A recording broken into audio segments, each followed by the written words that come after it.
Hello guys, আসসালামু আলাইকুম। তো আজকে আমি আপনাদের দেখাবো আমি কিভাবে ভিন্নভাবে ট্যাংরা মাছ রান্না করি। তো প্রথমে আমি এখানে ট্যাংরা মাছগুলোকে লবণ হলুদ দিয়ে মাখিয়ে একটু ভেজে নিয়েছি। তারপরে আমি কড়াইতে পেঁয়াজ কুচি দিয়ে নিয়েছি। এর পর্যায়ে আমি এখানে সরিষার তেল অ্যাড করে দিব।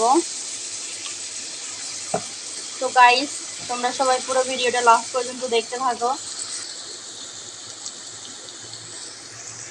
এ পর্যায়ে আমি এখানে অ্যাড করব কালো এলাচ, সাদা এলাচ এবং দারচিনি।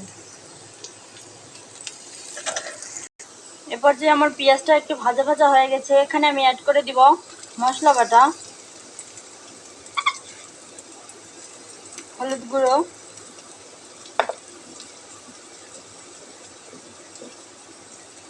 স্বাদ মতো মরিচের গুঁড়া,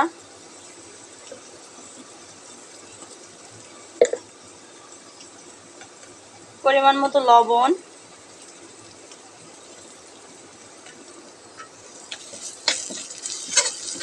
একটু ভালোভাবে মিশিয়ে নিলাম। তারপর আমি এখানে পানি অ্যাড করে দিব।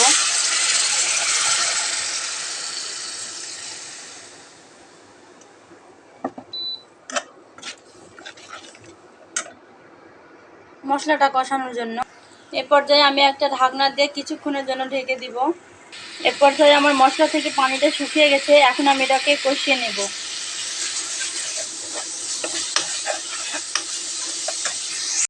এ পর্যায়ে আমার মশলাটা কষানো হয়ে গেছে।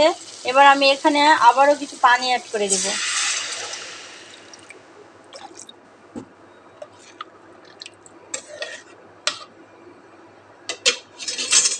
তো আমি আবারও ঢাকনা দিয়ে কিছুক্ষণের জন্য রেখে দেবো এটাকে। গাইস, আমি প্রায় 5 মিনিট পর ফিরে এসেছি। তো দেখতে পাচ্ছেন আমার তরকারির ঝোলটা খুব ভালোভাবে ফুটে গেছে। এখন আমি এর মধ্যে অ্যাড করে দিব লবণ হলুদ দিয়ে মেখে ভেজে রাখা সেই ট্যাংরা মাছগুলো। আমি এখানে দিয়ে দিলাম।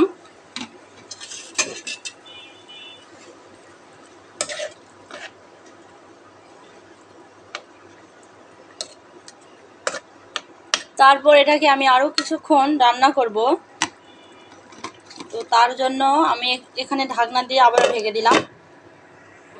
আমি আবারও প্রায় 7 থেকে 8 মিনিট পর চলে এসেছি। তো এ পর্যায়ে আমার রান্নাটা প্রায় কমপ্লিট। এখন আমি এটাকে নামিয়ে নেব। আমার রান্না শেষ। তো ভিডিওটা কেমন লাগলো আপনারা সবাই লাইক অ্যান্ড কমেন্ট করে জানাবেন।